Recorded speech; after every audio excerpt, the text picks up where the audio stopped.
به ونتوكل عليه ونشكره ولا نكفره ونعوذ بالله من شرور أنفسنا ومن سيئات أعمالنا من يهده الله فلا مضل له ومن يضلله فلا هادي له ونشهد أن لا إله إلا الله وحده لا شريك له ونشهد أن سيدنا وسندنا وحبيبنا وطبيب قلوبنا ومولانا محمدا عبده ورسوله أرسله بالحق بشيرا ونذيرا وداعيا إلى الله بإذنه وسراجا وآمرا وقمرا منيرا أما بعد فقد قال الله تعالى في كلامه المجيد والفرقان القديم أعوذ بالله من الشيطان الرجيم بسم الله الرحمن الرحيم ورتل القرآن ترتيلا صدق الله العظيم وصدق رسوله النبي الكريم ونحن على ذلك من الشاهدين والشاكرين والحمد لله رب العالمين أعوذ بالله من الشيطان الرجيم بسم الله الرحمن الرحيم إن الله وملائكته يصلون على النبي يا أيها الذين آمنوا صلوا عليه وسلموا تسليما اللهم صل على سيدنا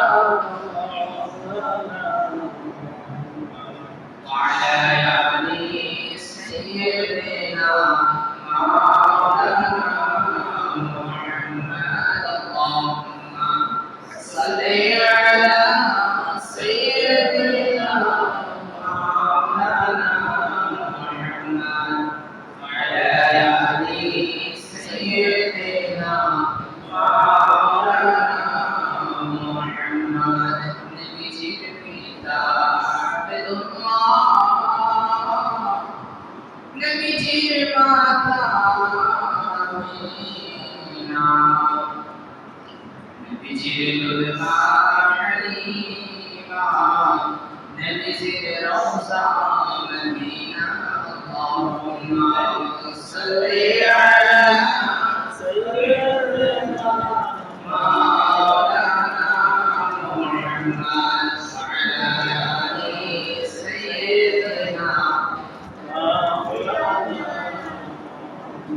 بلغ العلا بكماله كشف الدجى بجماله حسن الجميع بصوره صلوا عليه وعليه الحمد لله উপস্থিত মহাসাদ মুহতারাম মুসলিম کرام আল্লাহ পাক রব্বুল আলামিন দোয়ারে লাখো শুকরিয়া আদায় করি যে মহান প্রতিপালক যে মহান আল্লাহ আজকের এই পবিত্র দিন জুমার দিন জিলকাদ মাসের প্রথম জুমায় আল্লাহ পাক রব্বুল আলামিন আমাদের প্রত্যেককে মসজিদে আগে আসার তৌফিক দান করেছেন এবং কি কোরআন হাদিস থেকে কিছু নসিহত শোনার তৌফিক দান করেছেন সেজন্য প্রত্যেকের রবের দরবারে আমরা শুকরিয়া আদায় করি শুকর আলহামদুলিল্লাহ তার সাথে নবী পবিত্র ইসলাম গ্রহণ করি বিশ্ব মানবতার মুক্তির দিশারি দোজাতের সরদার সমস্ত নবীদের সম্রাট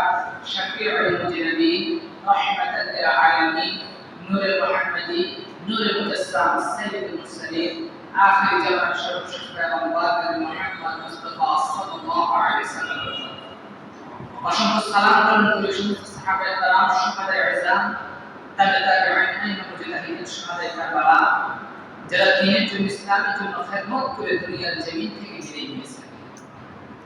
আমি পবিত্র কালাম শরীফের একটি আয়াতে কারিমা তেলাওয়াত করেছি। আল্লাহ রাব্বুল আলামিন বলেন ওয়ারাত্তিল কুরআন তারতিলা।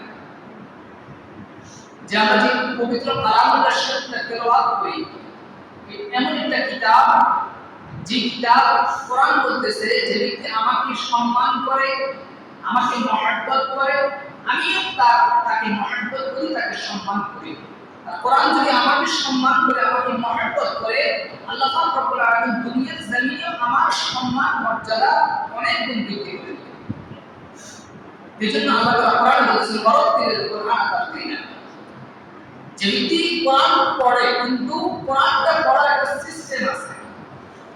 আপনি যদি বাংলা পড়েন, বাংলা ব্যাকরণ বুঝতে হবে, ইংরেজি পড়েন, গ্রামার বুঝতে হবে, অঙ্ক পড়লে, অঙ্ক লিখলে অঙ্কের যে ধারাবাহিকতা সেটা বুঝতে হবে। তখন কোরআনটা পড়তে হলে সর্বপ্রথম আপনাকে তাজবিদটা বুঝতে হবে। এমনকি কোরআনটা কিভাবে পড়লে শুদ্ধ হবে, কোন ক্ষেত্রে পড়লে অশুদ্ধ হবে সেটা আপনাকে বুঝতে হবে। এই জন্য আমরা বলছি ওয়ারাত্তিল কুরআন তারতিলা। তোমরা কোরআনকে সুশুদ্ধভাবে তেলাওয়াত করো, তাজবিদের সহিত তেলাওয়াত করো। তাজবিদটা মূলত কি? তাজবিদটা এমন একটা জিনিস, আমরা অনেক সময় কোরআন তেলাওয়াত করি, অনেক জায়গায় নামাজ পড়ি, ইমাম সাহেব তেলাওয়াত করে তেলাওয়াত শুনতে ভালো লাগে। তার কারণ হচ্ছে তার ভিতরে তাজবিদ আছে। সে মাসরাজগুলা, সে গুণানগুলা, যে মাতগুলা কোন ক্ষেত্রে কতটুকু টান দিয়ে একটা সুর আসে, একটা কণ্ঠ মধুর একটা তেলাওয়াত হয়, সে ওইটা বুঝে, সে তাজবিদটা পড়েছে, শিখেছে, যার কারণে সে একটা ভিউ করতে পারে। কোরআনের একটা যখন পড়ে তার তেলাওয়াতটা মানুষের ভালো লাগে। এই জন্য তার ভিতরে পরিপূর্ণ তাজবিদটা আছে, তেলাওয়াতের মধ্যে তাজবিদ আছে, তেলাওয়াতের মধ্যে মাধুর্য আছে।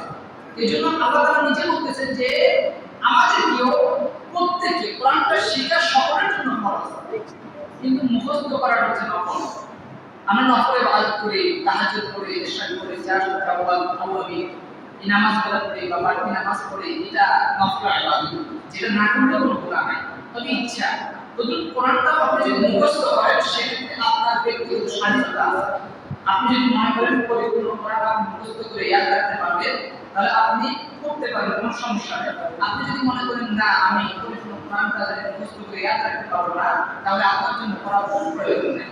আপনি যদি মনে করেন যে আমি ইবাদতের জন্য নামাজ পড়ার ক্ষেত্রে যতটুকু পড়ার প্রয়োজন, আমি অন্তত আমি পড়া যেটাকে আমরা 30 নম্বর পারা সূরাতুন নাবাত থেকে সূরা নাস পর্যন্ত আমি মুখস্থ রাখবো, আমি নামাজ পড়বো, নামাজের ক্ষেত্রে তেলাওয়াত করবো বা বিভিন্ন সময় তেলাওয়াত করবো, তাও আমি পারবো।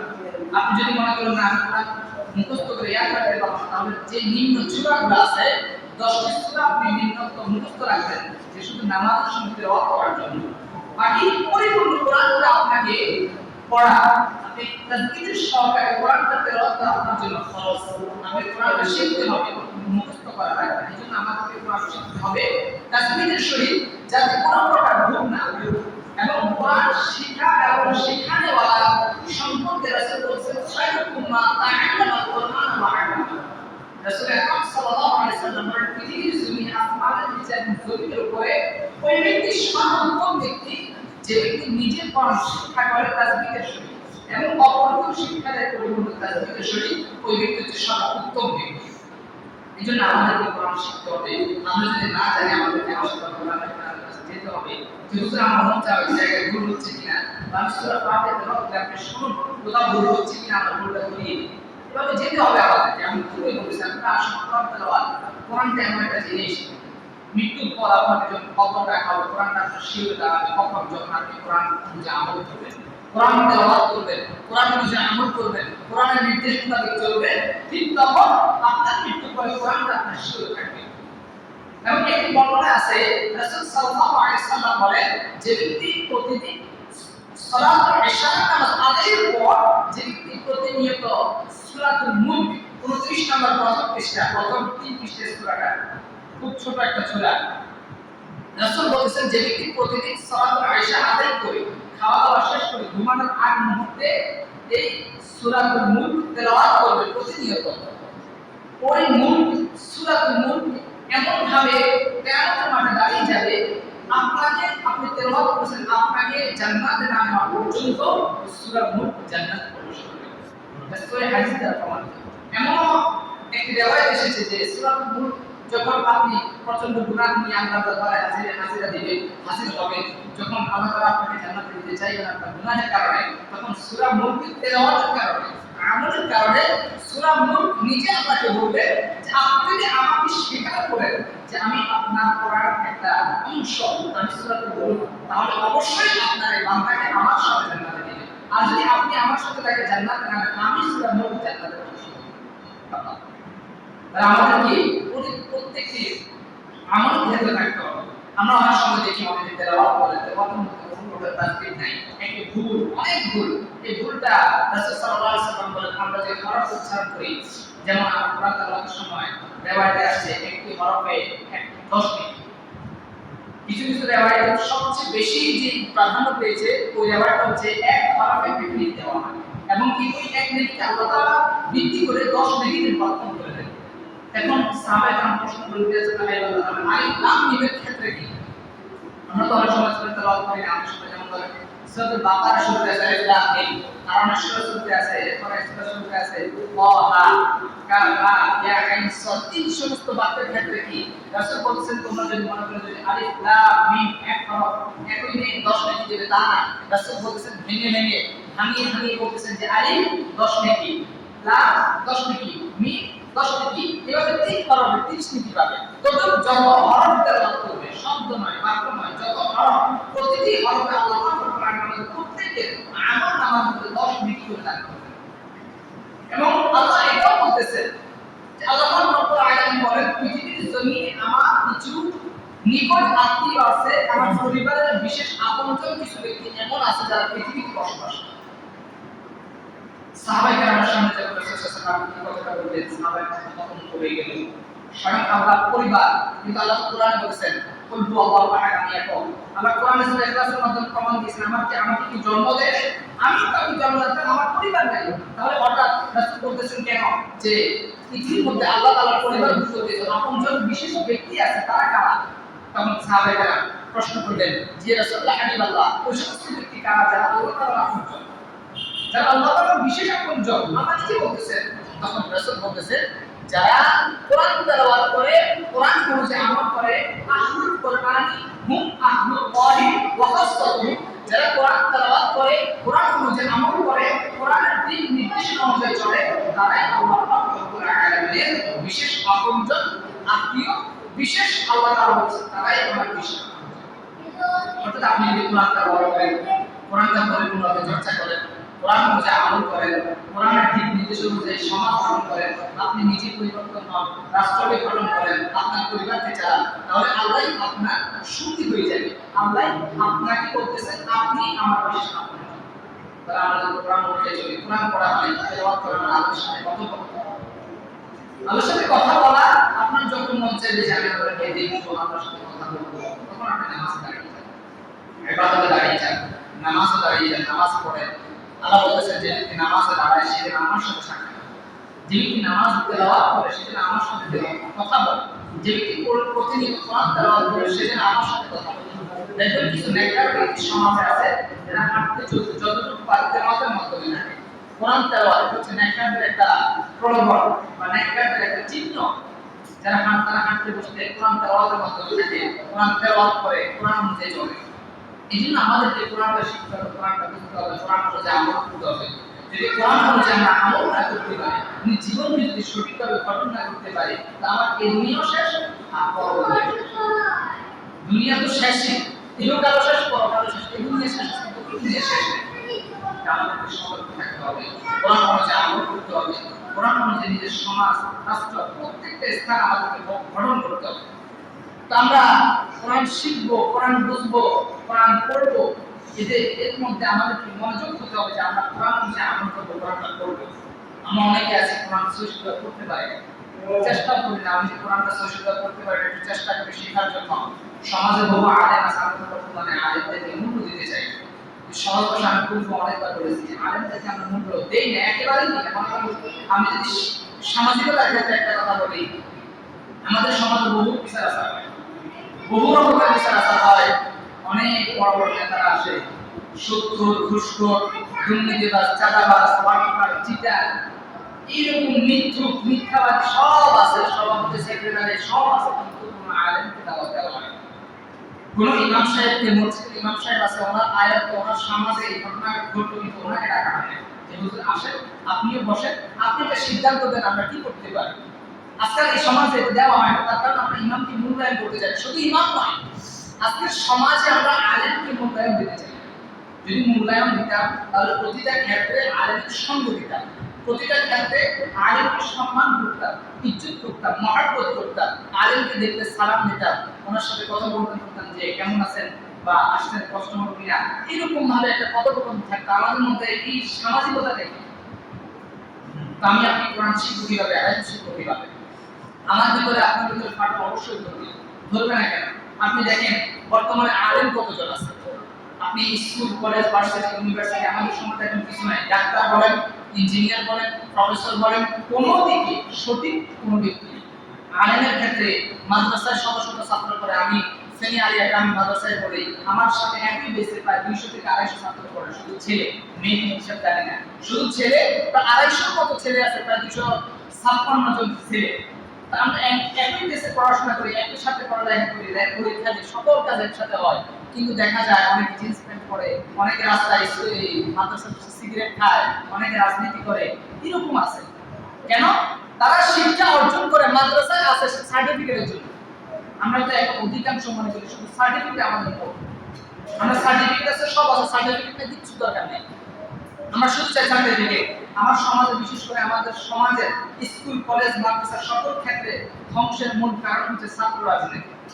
কথাটা বলতাম না, বলার কারণ হচ্ছে আমাদের সমাজ, আমরা সোশ্যাল মিডিয়ায় যারা আছে দেখতেছি বর্তমানে অবস্থাটা কেন হচ্ছে। আমরা ছাত্র রাজনীতিতে আমাদের শিক্ষা কেন্দ্রগুলোকে ঢুকিয়েছি। ছাত্র রাজনীতি স্কুল বলেন, কলেজ বলেন, ভার্সিটি বলেন, ইউনিভার্সিটি, বিশ্ববিদ্যালয়, মাদ্রাসা সকল অবস্থানে আপনি আগে দেখতেন কিশোর গ্যাং, আগে ছিল কিশোর গ্যাং বা যেটা হাসিনার আমলে ছিল, বর্তমানেও আছে, ছাত্রদল বলেন বা জামাতে বলেন, শিবির বলেন। এই যে ছাত্র রাজনীতিগুলো আমাদের মাঝে ঢুকানো হচ্ছে কেন? আমরা হয়তো চিন্তা করি না। আপনি দেখেন, একটু গভীরভাবে চিন্তা করেন যে যত দেশগুলা পৃথিবীর জন্য, যত রাষ্ট্র আছে যাদের শিক্ষা উন্নত, শিক্ষা অধিক হারে উন্নত, তাদের একটা প্রতিষ্ঠানে ছাত্র রাজনীতি। ইহুদিরা চাচ্ছে বাংলাদেশ তো প্রায় 99% মুসলমানের দেশ, 10% হিন্দু অবস্থান করে। ইহুদিদের মূল টার্গেট হচ্ছে তারা যদি ছোট থেকে বাচ্চাদেরকে শিক্ষা থেকে দূরে করতে পারে, ইসলামী শিক্ষা থেকে দূরে রাখতে পারে, তাহলে তারা এক সময় এটাকে অ্যাটাক করে তারা পার পেয়ে যাবে। তারা কোনো প্রকার যে আমরা যে পরবর্তী আক্রমণ করব সেই সুযোগ তারা রাখতেছে। আমি পূর্বে অনেকবার বলেছি আমার সমাজের সন্তানরা কেন তার মধ্যে আগ্রহ হচ্ছে, কেন সামাজিকতার ক্ষেত্রে ইসলামের দিকে তারা তেমন নাই। তার কারণ হচ্ছে এই যে ইহুদি আস্তে আস্তে চাল দিচ্ছে যে এক সময় এটা করবো, তারা আস্তে আস্তে চাচ্ছে স্কুল, মাদ্রাসাগুলো যখন আস্তে আস্তে ছাত্র রাজনীতি ঢুকতেছে, শিক্ষা উঠে যাচ্ছে। শিক্ষা আপনি দেখেন, আমি মাদ্রাসার কথাই বলি, আপনি দেখেন মাদ্রাসার মধ্যে অধিকাংশ মাদ্রাসা থেকে আলেম বের হয়, যদিও কিছু বের হয় লেবাস থাকে, তারা আসে, মাইক নেয়, হাতে নেয়, আলোচনা করে। কি আলোচনা করে সে নিজেও জানে, কি আলোচনা করে সে নিজেও জানে না। কোরআন নেই, হাদিস নেই, রেফারেন্স নেই, একটা কথা বলে দিল এটা না যায়, এটা না যায়, এটা হারাম, এটা বিদআত, এটা সুন্নাহ বিরোধী, এরকম কার্যকলাপ করতেছে কারা? যাদের ভিতরে ইলমের স্বল্পতা আছে, খুবই কম, তারাই কেবল এই সমস্ত কাজ করে। আবার অধিকাংশ আলেম আছে, বহু বড় আলেম, কিন্তু কোরআন তেলাওয়াত শিখতে নাই। এই যে তারা এটা করতেছে, এর মধ্যে শতকরা 1 বা 2 হক্কানি আলেম হয়, যাদের তেলাওয়াত মাদ্রাসা আছে, ইলমে বারাকা আছে, তারাই কেবল হক্কানি আলেম, কিন্তু তারা শান্তিতে থাকে। কারণ সমাজে ইজ্জত নাই, সম্মান নাই, তারাও পাচ্ছে না। এই জন্য আমাদের সঠিক একটা সতর্কতা হবে। নিজের যে সম্মানটা, আমি যেমন চিন্তা করি যে আমি একটা সমাজ চলতেছি, বা আমার পরিবার আমাকে সম্মান করবে, শ্রদ্ধা করবে, আমার স্ত্রী আমাকে সম্মান করবে, আমার মা আমাকে সম্মান করবে, আমার বাবা আমাকে সম্মান করবে, আমার সমাজ আমাকে সম্মান করবে, আমি যেমন এটা চাই, আমিও অন্যের ক্ষেত্রে এটাই করতে হবে যে আমি তাকে সম্মান করি। আমি যদি তাকে সম্মান দেই, তাহলে আল্লাহ পাক রব্বুল আলামিন আমার সম্মানে বাড়ায় দিবেন। কিন্তু আমি যদি অন্যকে সম্মান না দিতে চাই, অন্যকে সম্মান না দেই, অন্যকে জায়গা ইনসাল্ট করি, সকলের সামনে বেইজ্জতি করি, তাহলে আল্লাহ আমাকে বেইজ্জতি করবে, হয়তো দুনিয়ায় না হয় আখিরাতে। কিন্তু আখিরাতে অবশ্যই করবে। আল্লাহ নিজে বলতেছেন যে আমি নিজের হক ছেড়ে দেব, আমি নিজের হক মাফ করে দেব, কিন্তু আমার কোন বান্দার হক যদি কোন বান্দা নষ্ট করে, তার হক আমি কিয়ামত পর্যন্ত, যতদিন পর্যন্ত ওই বান্দা নিজে না মাফ করবে, ততদিন পর্যন্ত আমি ওই বান্দার হক আমি মাফ করতে পারবো। তাহলে খেয়াল করে, আপনি মানুষের সামনে, সকলের সামনে আপনি আমাকে অপমান করলেন, আমার মনে একটা মুসলমান ভাইকে অপমান করলেন, কারণ মুসলমানের ভাই, রাসূল বলেছেন আল মুসলিম আল মুসলিম, এক মুসলমান অপর মুসলমানের ভাই। তাহলে আপনি আরেকজনকে অপমান করতেছেন, অপদস্থ করতেছেন, আপনি কি মনে করছেন আপনি পার পাবেন? অসম্ভব। আল্লাহ তাআলা ছাড় দেয়, কিন্তু একেবারে ছেড়ে দেয়। আল্লাহ তাআলা অবশ্যই আমাদেরকে ছাড় দেয়, কিন্তু একেবারে ছেড়ে দেয় না। একেবারে ছেড়ে দেয় না, দিবেন না। কারণ আপনি যদি আমাকে কষ্ট দেন, আমার কোন মুসলমান ভাইকে কষ্ট দেন, এটা অর্থ আপনাকে অবশ্যই ভোগ করতে হবে। আমরা যখন সারা লাগাই, গাছ রোপণ করি, আমরা অধিক আশা রাখি যে ফল অবশ্যই পাবো। ভোগ 10টা না হয় একটা, অবশ্যই ফল পাবো, আল্লাহ অবশ্যই দিবে, সে আশা আমরা অপেক্ষা রাখি। বলুন, আপনি যখন মানুষকে বিস্তুতি করবেন, মানুষকে অসম্মান করবেন, তখন আল্লাহ পাক রব্বুল আলামিন আপনার ওই সম্মান হানি করা পর্যন্ত দুনিয়া থেকে বিদায় করবেন। আর যদি বিদায় হন, তাহলে কিয়ামতে আপনার লক্ষ কোটি মানুষের সামনে বেরোতে অবশ্যই হবে। এজন্য আমাদেরকে সংশোধন করতে হবে, আমাদেরকে পরিপূর্ণ হিকমত অবলম্বন করতে হবে যে কিভাবে আমরা আল্লাহকে পাবো, কিভাবে রাসূলের সুন্নাহ আদেশ আমাদেরকে কি শিক্ষা দেন, আল্লাহ আমাদেরকে কি বলেছেন, আল্লাহ আমাদেরকে কোন আদেশ দিয়েছেন, কিভাবে নিষেধ করতেছেন, সমাজে আমরা কিভাবে চলবো, রাষ্ট্রে আমরা কিভাবে চলবো, আমরা কিভাবে নিজের জীবন গঠন করব, পরিবার গঠন করব, ওইটুকু আমাদেরকে চিন্তা ভাবনা রাখতে হবে যে আমি কিভাবে চললে সমাজ উন্নতি করতে পারবো, আমি কিভাবে চললে একটা সমাজ আমি গাছ বাঁচানো বন্ধ করতে পারবো, আমি কিভাবে চললে অন্তত প্রত্যেককে ইসলামী শাসন বা ইসলামী হুকুমতের আওতামুক্ত করতে পারবো। শাসন প্রয়োজন নেই, শাসন থেকে সবকিছু হয়, ইসলামী হুকুমতের আওতায় আনতে পারবো। আমরা এদিকে লক্ষ্য রাখতে হবে, আমি চিন্তা করতে হবে আমার সমাজের ছেলেটাকে, আমার সমাজের মেয়েটাকে আমি কিভাবে পর্দায় আবদ্ধ করতে হবে, আমার সমাজের আমার ছেলেটাকে আমি কিভাবে নেককার বানাতে হবে, হকানে আলেম তৈরি করবো, কোন সেক্টরে গিয়ে তাকে আমি পড়াশোনা করালে সে হকানে আলেম তৈরি বেরিয়ে আসবে, কোথায় পড়াশোনা করালে সে কোন হাদিস ফিকহ ইলম কিছু শিখতে পারবে না, আমি সেদিকে লক্ষ্য রাখতে হবে। আমাদেরকে স্মরণ রাখতে হবে যে পৃথিবী ক্ষণিকের, কেউ আমরা পৃথিবীতে থাকবো না, 2 দিন 4 দিন 1 মাস 2 মাস বছর 50 বছর 60 বছর 100 বছর, এখন তো 100 বছর যায় না, খুব কম। কিছু মানুষ আছে 100 বছর পার হয়, কিন্তু সবাই পার হতে পারে না, অনেকে 50-এ পার হতে পারে না, অনেকে দেখা যায় 20 বছর 30 বছর ধরে খুব ব্যবসায় ভেকেশন করে, আগে স্টক করে। কেন? পরিবারের চাপ, পরিবারের কষ্ট, পরিবারে খাওয়া পাচ্ছে না, ইনকাম নাই, ইনকাম আছে কিন্তু খরচ খুব বেশি, এরকম অনেক রকমের টেনশনের কারণে স্টক করে মারা যায়। তা হ্যাঁ, এমন একটা জিনিস যে কোনো মুহূর্তে শেষ হয়ে যাবে, যে কোনো মুহূর্তে আল্লাহ আপনাকে ডাক দিবে। তবে আমাদের যে সতর্ক থাকতে হবে, হেফাজতে থাকতে হবে যে আমি আল্লাহ দিন মোতাবিক চলবো, অন্তত শেষ পর্যায়ে যেহেতু আল্লাহ দিনকে কবুল করে কালেমা যেটা আমার নসিব হয়ে যাবে, ইমানটা নিয়ে যেন কবরে যেতে পারে, সেটা আমাদের সবসময় চিন্তায় রাখতে হবে। কারণ আমি আবার বলি, পৃথিবী ঘুরিতে একটা জীবন, এই পৃথিবীতে আপনি যতদিন আছেন মানুষকে সম্মান করুন, মানুষকে মহাব্বত করুন, মানুষকে ভালোবাসুন, হোক সে আপনার স্ত্রী, হোক সে আপনার পরিবার, হোক না, সকলকে আমার ভাই, চাচাতো ভাই, জ্যাঠাতো ভাই, সকলকে আমি মহাব্বত করবো। না দুনিয়াতে মানুষ যেরকম থাকে, আমি আজকে তাকে কষ্ট দেবো সামান্য সম্পদের জন্য, টাকার জন্য, বাড়ির জন্য, ক্ষমতার তারপরে কষ্ট দেবো, আমি পারবো না, হয়তো দুনিয়াতে পার হয়ে যাবে, কিন্তু আখিরাত পর্যন্ত আমাকে যেতে অবশ্যই হবে। আমরা সবাই এখানে যারা উপস্থিত আছে বা যারা চলে গেছে এই পর্যন্ত, হযরত আদম থেকে কিয়ামত পর্যন্ত যারা এসেছে আসবে, সবাই আমরা কিয়ামতের মাঠে উত্তীর্ণ হব। আমরা কিয়ামতে উঠবো, আমরা যদি আমাদের প্রত্যেকের হিসাব নিকাশ হবে, ওই হিসাব নিকাশ আমাদের আল্লাহ জিজ্ঞাসা করবে যে আমি যদি ব্যক্তিকে অমুক জায়গায় বেইজ্জতি করলাম, আমি যদি ব্যক্তিকে অমুক জায়গায় অমুক কথার কারণে তাকে বেইজ্জতি করলাম, তার সন্তানদের সামনে বেইজ্জতি করলাম, তার পরিবারের সামনে বেইজ্জতি করলাম, আত্মীয়-স্বজনদের সামনে, তখন আমাকে আল্লাহ তাআলা বলবেন যে তুমি যে সকলের সামনে তার দোষটাকে গোপন করতে চাও না, উন্মুক্ত করে দিয়েছো, আমিও আজকে তোমার কিছু কিছু দোষ, খুঁটিনাটি দোষ যেগুলো পৃথিবীর মানুষ জানে না, আমি আর তুমি জানি, সেটাও আমি আজকে গোটা কোটি কোটি মানুষের সম্পর্কে প্রকাশ করতে চাই। সেটা আমার নিজের কারণে, তা আমাদেরকে এই জন্য সংশোধন হতে হবে। অন্যের দোষ পাইলে শুধু লাফাইলে হবে না, দোষ মানুষের আছে, কুরবানি আমার হত, আমরা প্রত্যেকে গুনাহগার, প্রত্যেকে ভুল করি, আবার ক্ষমার যোগ্য। আল্লাহ যদি ক্ষমা করেন, বান্দা কেন পাবে না? এমন কোনো আহামরি ভুল কেউ করে না। সবাই ভুল করে, আমাদেরকে ক্ষমা চাইতে হবে, ক্ষমা নিতে হবে। তবে কিছু কিছু ক্ষেত্র আলাদা। রাসূলের ক্ষেত্রে যদি আমি ভুল কোন প্রকার নিতে জানি, আমি বলি আমি যদি বলি আমি ভুল করেছি, সেটা ভুলের গ্রহণযোগ্যতা। কারণ রাসূলের শানে, আল্লাহ পাক রব্বুল আলামিনের শানে, সাহাবীদের শানে আমি যদি কথা বলি, আমি যদি বলি আমি ভুল করেছি, আমার ব্রেন ঠিক ছিল না, আমি অসুস্থ, এই কথা বলতে হয় না। আমাদের সমাজে কিছু আলেম আছে, তাকে আমি ওইদিকে যাচ্ছি না, আমি পুরো আলোচনা করেছি আলেমদের কথা। তারা ওখানে আলেমদের আওতাভুক্ত হতে হবে। এমনকি আল্লাহকে পাওয়ার জন্য যা করণীয় আদেশ নিষেধ সকল মানতে হবে। কোরআনটা পরিপূর্ণভাবে শিখতে হবে, কারণ আল্লাহ নিজেই বলছেন ওয়ারাত্তিলিল কোরআন তারতিলা। ওই ব্যক্তি সর্বোত্তম। রাসূল বলেছেন যে কোরআন শিক্ষাগার এবং অপরকে শিক্ষাগার, এবং এই কোরআনটা আপনাকে শিখতে হবে তারতিলের সহিত তাসবিহের সহিত। আমি আমার ছেলেকে মেয়েকে পড়াবো, আগে আমি কোরআনটা শিখে দেব, কোরআন শিখাবো, হেফজখানা ভর্তি করাবো, হেফজখানায় দিব, যাতে কোরআনটা শুদ্ধ করতে পারে। কেমন হেফজখানায়? হেফজখানার একটা আওতা আছে, কিছু হেফজখানা আছে তাসবিহ পড়ায়, শুধু হাফেজ পড়ায় ছাড়াই দেয়, তাসবিহ পড়াতে চায় না, কোনো মতো শিখে শেষ, কি আমাদের। আমি মাদ্রাসা কোর্স করতে হবে। বর্তমানে তো অধিক মাদ্রাসা, প্রতিটি আপনি সব অন্তর্ভুক্ত দেখবেন, প্রতিটি ফ্লোরে প্যাডে প্যাডে মাদ্রাসা। কারা করতেছে, কেন করতেছে, কি জন্য করতেছে? পুরো সমাজে একটা মাদ্রাসা করেন এমন ভাবে গড়ে তোলে যাতে এখানে 100 জন শিক্ষক এসে মেহনত করে 100 জন ছাত্র জাতিকে উপহার দিতে পারে, নেককার আলেম। কিন্তু আমি প্রতিটি স্থানে স্থানে মাদ্রাসা করছি, মাদ্রাসা করা খারাপ না ভালো, তবে যদি আমি মাদ্রাসাকে ঘুরে না তুলতে পারি, মাদ্রাসা থেকে জাতিকে কিছু উপহার না দিতে পারি, আমাদের মাদ্রাসার কোনো মূল্য নেই, কোনো প্রকার প্রয়োজন নেই।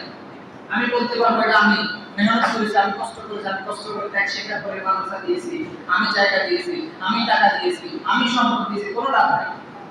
আমার দেওয়ার মূল কারণ হচ্ছে উপহার দেওয়া। আমি মসজিদ দিয়েছি, আমার মসজিদ মুক্ত থাকতে হবে। আমি মসজিদ দিয়েছি, মসজিদের সবার জন্য মুক্ত থাকতে হবে। আমরা অনেক সময় সমাজে কিছু মসজিদ দেখি, আহলে হাদিসের মসজিদ, অন্য মাসলাকের মানুষ প্রবেশ করা নিষেধ, মানহাজের মসজিদ, অন্য মাসলাকের মানুষ প্রবেশ করা নিষেধ, দিকে সাইনবোর্ড লাগিয়ে দিই। এইটা আমাদের মধ্যে দ্বন্দ্ব সৃষ্টি হচ্ছে। এই দ্বন্দ্ব থেকে আমাদেরকে হেফাজত থাকতে হবে। হকানি ওলামায়ে তাদের সহবতে যেতে হবে, হকানি পীর মুরিদরা তাদের সহবতে যেতে হবে। এই জন্য আমাদেরকে প্রতিটি ক্ষেত্রে, প্রতিটি সময় কোরআনকে অনুসরণ করতে হবে, কোরআন অনুযায়ী আমল করতে হবে, রাসূলের হাদিস মোতাবেক আমল করতে হবে, রাসূলের জীবন জানতে হবে। আমি যদি প্রশ্ন করি এখানে আমরা কেউ শতকরা হয়তো একজন বা দুজন আমার পুরো সমাধান পেতে পারে যে পরিপূর্ণ রাসূলের জীবন সম্পর্কে জানে, কিন্তু অধিকাংশ আমরা রাসূলের জীবন জানিও না, জানতে চাইও না, যার প্রয়োজন মনে করি। আমি যদি জিনাকে আইডল মনে করি, জিনার উসিলায় আমি এত ইজ্জত পেয়েছি, সম্মান পেয়েছি, আমি তো ওনার জীবনই না জানি, আমি ওনার সম্পর্কে কি জানতে?